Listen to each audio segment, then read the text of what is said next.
Magandang araw sa aking mga kapwa Tagigenyo. Ito po ang COVID report para sa linggo ng July 3 to July 9. Sa linggong ito, mahigit 50,000 Tagigenyos ang nabakunahan ng kanilang second dose, giving them the full protection ng pagbabakuna. Mahalaga ho to dahil ibig sabihin ho nito, napakataas na ang tsansa o pagkakataon na hindi sila magkakaroon ng COVID o kung magkaroon man, hindi ho sila magiging kritikal, hindi ho sila mao-ospital. Napakahalaga ng pagbabakuna, lalo sa ating A2 or yung senior citizens or A3, yung mga may comorbidities. Patuloy ho yung pag-prioritize natin sa ating A2 at A3. Sa katunayan, itong linggong to, nagbukas rin tayo ng ating Senior Citizen Vaccination Center para patuloy ho nating mabakunahan at ma-prioritize yung ating senior citizen.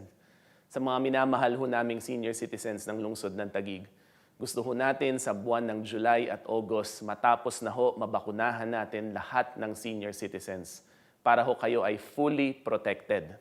Patuloy naman ho ang pagbabakuna natin sa A4, ang workers, at ang A5, yung ating poor community. Mga kababayang Tagigenyo, itong linggong to, meron din tayong balita tungkol sa Delta variant. At napakahalaga mamaya, pakinggan natin si Dr. Junsi patungkol sa Delta variant at si Attorney Clarence Santos patungkol sa mga hakbang na ginagawa natin para lalong maprotektahan ang ating komunidad, ang ating syudad. Para naman ho sa mga numero ho natin patungkol sa COVID, ang ating COVID situation, ito po si Julia Pascua ng Taguig Research Data and Policy Team.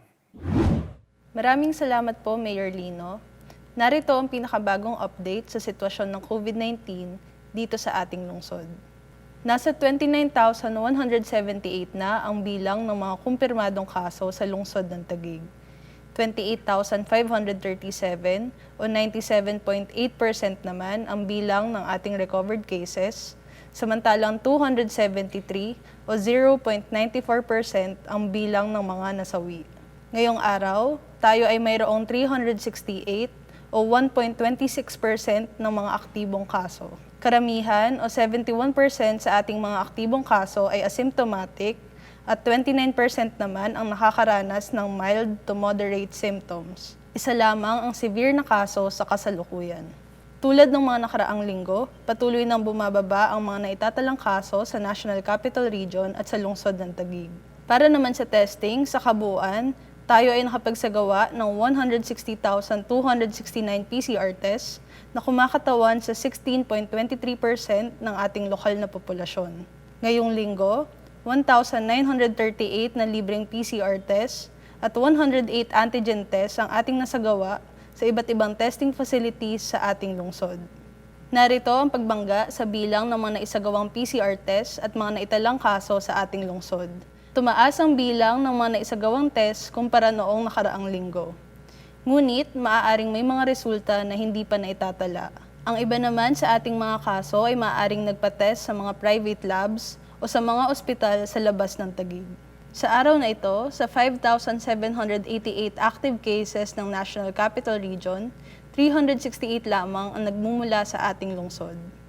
Ang malaking pagbaba sa bilang ng mga aktibong kaso sa Taguig ay may uugnay sa pagdami ng mga gumaling na late reported cases noong mga nakaraang linggo.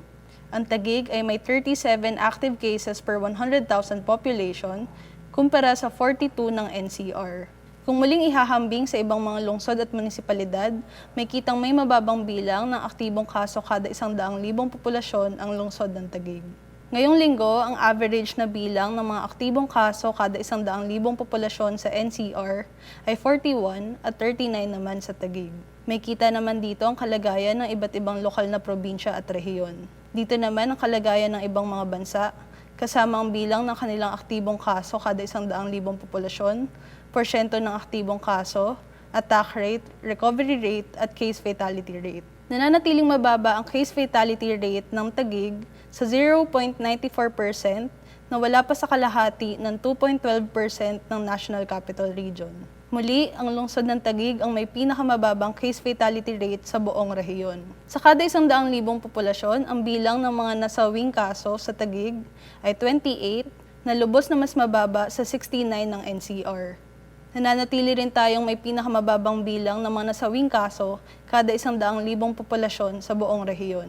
Muling pinapaalalahanan ng lahat, lalo na ang may edad 18 to 44 years old, na lalong mag-ingat sapagkat sila ang karamihan sa ating mga aktibong kaso.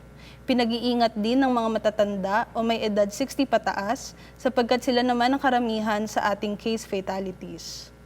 Para naman sa hospitalization, sa Taguig Pateros District Hospital o ang ating lokal na ospital, 52 sa 130 o 2 sa bawat 5 COVID beds ang okupado. Sa 52 na ito, 13 lamang ang kumpirmadong kaso at 39 ang suspect cases. Nananatili namang bakante ang 78 na COVID beds. Sa layuning panatiliin ang kaligtasan at kalusugan ng bawat Taguigenyo, mananatiling agresibo ang lungsod upang labanan ng pandemya. At yan ang pinakabagong datos tungkol sa COVID-19 para sa linggong ito. Muli, ako si Julia Pascua. Maraming salamat, Julia. Bagamat bumababa ng bahagya ang ating mga kaso, mataas pa rin po ito. So sikapin ho natin na patuloy na pababain ang ating mga kaso. Paano ho? Kung tayo ay may nararamdamang simptomas, masakit ng lalamunan, may ubo, lagnat, sipon, merong nararamdamang tarangkaso, o kahit colds po, magpa-test ho tayo. Huwag ho tayong magdalawang isip. Patuloy na pinalalakas natin, pinapalaki, pinapalawak ang ating testing. Yung ating MWF na Park and Test o Drive-Thru Testing at yung araw-araw nating mga testing sa iba't ibang mga health centers. Mga kababayan ho, lalo sa pagpasok ng Delta variant, kung tayo ay may nararamdaman ho, sore throat, cough, fever, colds, magpa-test na ho tayo. Ang COVID ho ay patuloy na umiikot ho sa ating komunidad, patuloy na umiikot sa ating syudad. Bagamat bumababa ang mga kaso, tulad noon po, maaaring sa isang linggo o sa ilang araw lang, magkaroon tayo ng surge. Kaya patuloy ho tayong mag-ingat. Para ho magpaliwanag at magbigay ho ng mga iba't ibang mga halimbawa patungkol dito sa pagkalat ng COVID-19, partikular dito ho sa Delta variant. Ito po si Dr. Jun C., ang Head Epidemiologist ng CEDSU or City Epidemiology Disease Surveillance Unit. Salamat po, Mayor Lino. Magandang araw sa lahat ng mamamayan ng Taguig. Sana ay nasa mabuting kalusugan kayo. Tatalakayin natin ngayon ang kaso ng isang senior citizen. Siya ay 71-year-old na lola at kasalukuyang nakakonfine sa ospital. Nagkaroon si lola ng mga simptomas gaya ng ubo, lagnat at hirap sa paghinga noong 2 linggo ng Hunyo. Dahil sa kanyang edad at malalang mga simptomas, siya ay na-admit sa ospital kung saan lumabas na siya ay positive sa COVID. Dahil dito, agad na nag-report ang mga kamag-anak niya sa health center kung saan sila ay na-quarantine at sumailalim sa testing. Lumabas na positive din sa PCR test ang 4 pang kamag-anak ni Lola, kaya 5 sa 10 sa kamiyembro sa pamilya ang positive sa COVID. Sa masusing pagsisiyasat ng CEDSU, napagalaman natin na si Lola ay madalas na pumunta sa palengke. Madalas na madaming tao doon at tumatagal siya sa kanyang pamamalengke dahil nakikipagkwentuhan pa siya sa mga suki niya at mga kaibigan doon. Mahalaga ang mahigpit pa din na pagsunod sa ating mga minimum public health standards. Tamang pagsuot ng face mask, face shield, social distancing at pag-iwas sa mga matataong lugar, lalo na ngayon na may banta ng bagong COVID variant. Lubhang mas nakakahawa ito kumpara sa dating strain. Kung kayo ay may nararamdaman na mga simptomas gaya ng ubo, sipon, lagnat o hirap sa paghinga, o di kaya nalaman ninyo na may nakasama kayong positive sa COVID, agad na ipaalam sa health center upang matulungan kayo mag-quarantine at mapatest. Lubhading nakakaapekto ang mga bagong COVID strain sa mga seniors at may mga comorbidities. Kaya napakahalaga na sila ay makatanggap ng kompleto o 2 dose ng ating COVID vaccines. At tayo naman na may mga kasamang seniors at may comorbidities sa bahay, mahalaga ding makatanggap tayo ng complete dose upang maiwasan natin ang mga lubhang simptomas ng COVID at hindi rin tayo makahawa sa ating mga seniors at may mga comorbidities na kapamilya. Muli ako po si Dr. Jun C. kasamang CEDSU na laging nagpapaalala sa lahat na ugaliing sumunod sa mga minimum public health standards upang mapigilan natin ang pagkalat ng COVID. Salamat, Doc June. Para naman ho sa update patungkol sa Safe City Task Force, ito ho ang Interagency Task Force na binubuo ng iba't ibang ahensyang lokal para protektahan tayo at bantayan yung ating PDITR strategy. Ito po si Attorney Clarence Santos. Maraming salamat po, Mayor, at magandang araw po muli sa inyong lahat. Ngayong linggo, talakayin natin ang datos sa pagpapatupad ng health and safety protocols ng ating Tapang Malasakit at Disiplina Team at ng Taguig City PNP.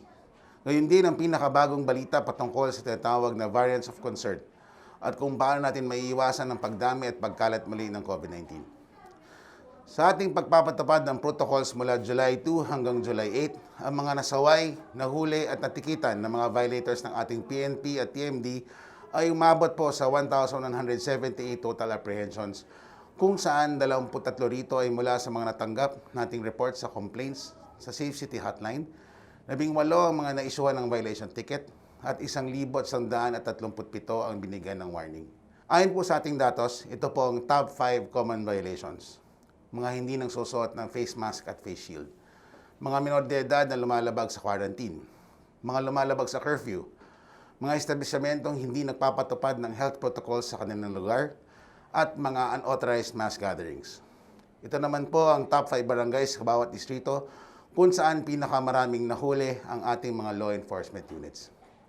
Maraming salamat po muli sa ating mga opisyalis ng barangay sa pakikipagtulungan sa lokal na pamahalaan upang siguraduhin ang kaligtasan ng lahat sa bawat pamayanan. Pagpatuloy po natin ang mahigpit na pagbabantay sa mga lumalabag ng health protocols, lalo na sa mga pagtitipon at mga matataong lugar. Lumako naman po tayo sa balita patungkol sa mga variant ng COVID-19 na kumakalat sa ating bansa.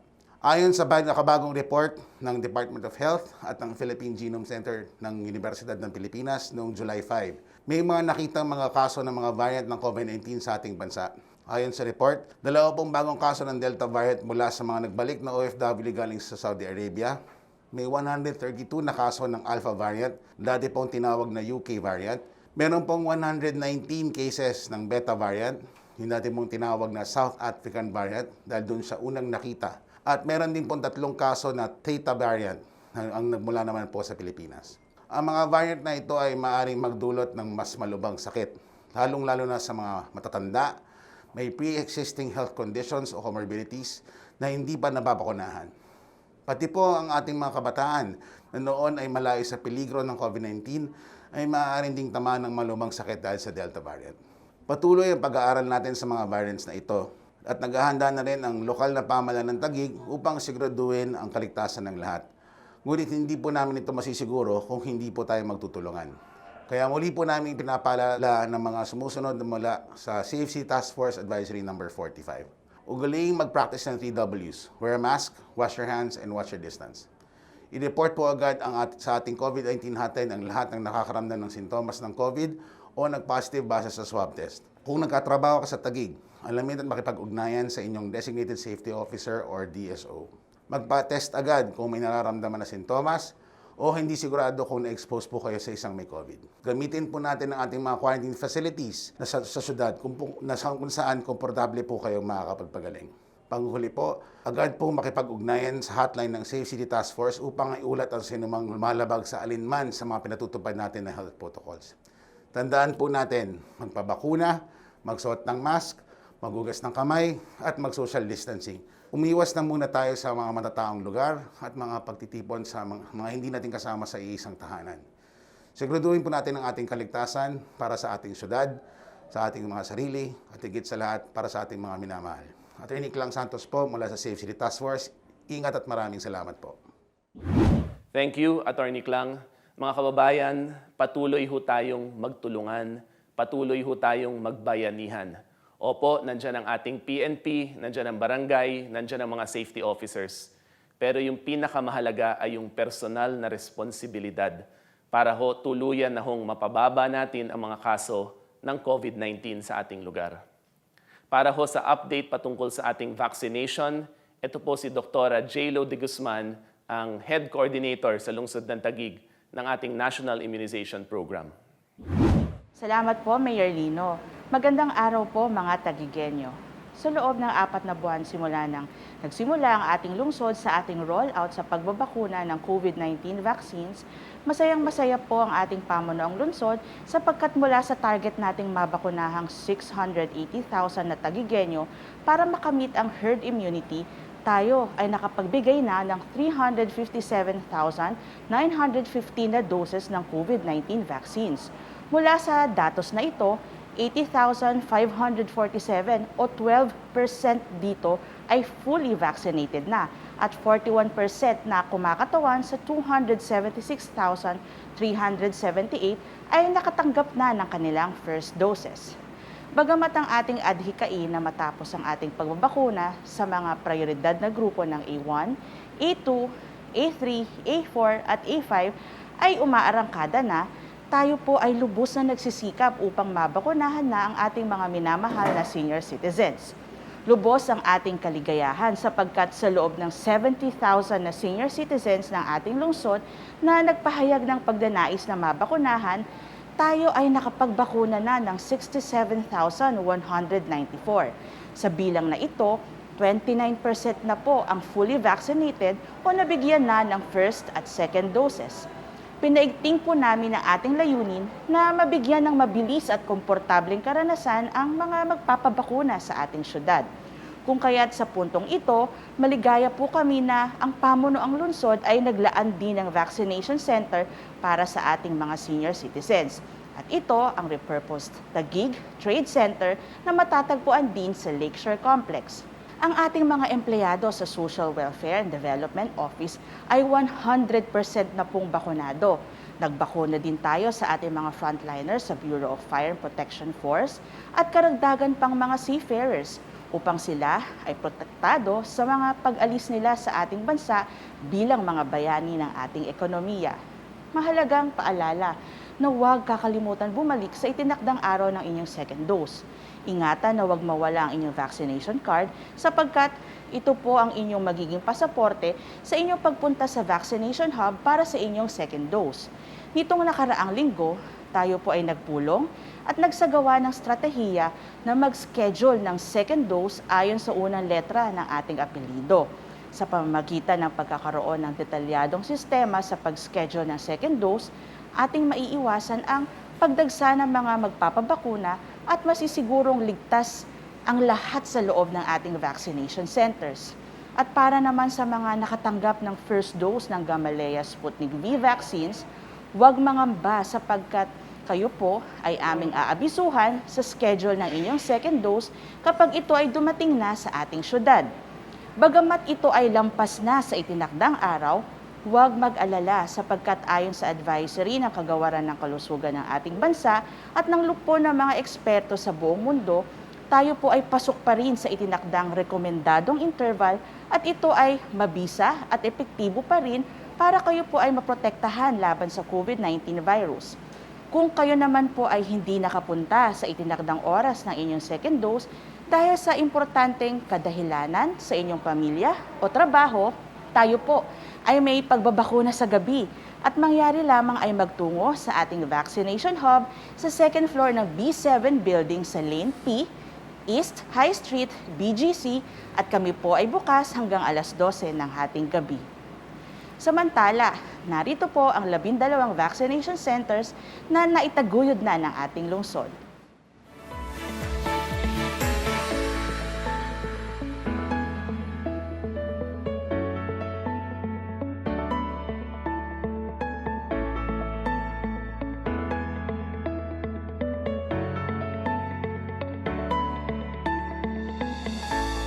Bukod po dito, meron tayong 2 vaccination buses na patuloy na dumadalaw sa iba't ibang pang mga lugar sa ating lungsod at ang dekalibreng home vaccination team na pumupunta sa ating tahanan ng ating mga kapwa Tagigenyo na bedridden dahil sa mga kondisyong medikal. Mahalaga sa ating home vaccination team na kinabibilangan ng doktor at nurses na kayo po ay may medical clearance. Kung kaya't, makipag-ugnayan sa anumang klarifikasyon sa numerong 0961-704-4291. Ang St. Luke's Hospital Global City at Medical Center Taguig ay kaagapay pa rin natin sa ating hangarin na pag-ibayuhin pa ang pagbabakuna sa ating syudad. Ang ating I Love Taguig page sa FB ay updated sa ating mga anunsyo ukol sa mga programa at kaganapan sa ating lungsod. Dumalaw at mag-register sa trace.taguig.gov.ph at i-check ang ating appointment system lalo na kung kayo po ay kabilang sa mga prioridad na grupo. Ang confirmation sa inyong pagpili ng nais ninyong araw, oras at lugar ng inyong pagbabakuna ay depende sa dami o slots na available pa sa araw na iyon. Ang mga vaccine information concierge staff na mga nakatalaga sa mga vaccination centers bukod pa sa mga kiosks na inilagay sa opisina ng inyong mga barangay ay handang tumulong sa inyo lalo na po sa mga proseso ng ating pagbabakuna.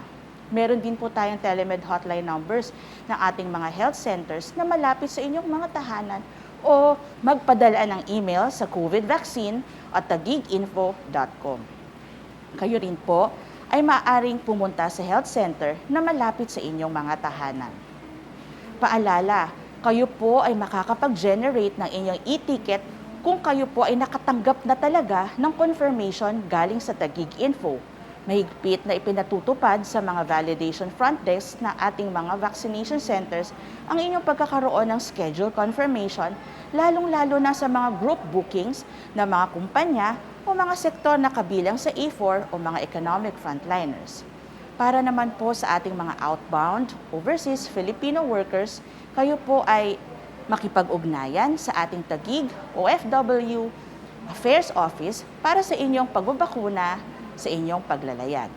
At sa araw ng inyong pagbabakuna, huwag kalimutan ang inyong QR code, ID at mga dokumentong medikal na mahalaga sa ating screening process. Ang no walk-in policy ay mariin pa rin nating ipinatutupad. Huwag mainip o mangamba sapagkat sisiguraduhin po namin na lahat ng Taguigenyo ay mababakunahan. Kitang-kita ang pagbabayanihan sa Taguig. Dahil dito sa atin, siksik, liglig ang pamamahala na may pag-ibig. Muli ako po si Dr. Jennifer Lulorico de Guzman. Maraming salamat po. Maraming salamat, Dr. J.Lo. Mga kababayan, habang patuloy tayong nagpapabakuna, patuloy ho tayong tumutok sa I Love Taguig Facebook, sa ating Taguig Trace Facebook at sa iba't iba pang mga instrumento ng impormasyon ng pamahalang lungsod para ho updated ho tayo sa mga balita at updated tayo sa impormasyon. Meron ho tayong daily na update patungkol sa first dose, sa second dose, sa mga available slots patungkol sa vaccination. Ngunit patuloy nating pinaprioritize ang ating mga seniors at ang ating mga may comorbidities. Tumutok ho tayo para tuloy-tuloy ang pagpasok ng impormasyon sa ating mga tahanan. Patuloy tayong sumunod sa mga minimum health guidelines at mga health protocols. Mga kababayang Taguigenyo, sa mga hindi pa ho rumirehistro sa Taguig Trace, mag-register na po. At araw-araw ho, libo-libo ang ating binabakunahan. Papunta ho sa ating layunin, mithiin, na pagdating ho ng November ay fully vaccinated na ho lahat ng mga qualified sa lungsod ng Taguig. Maraming salamat at patuloy tayong makipagtulungan, patuloy tayong magbayanihan. God bless Taguig.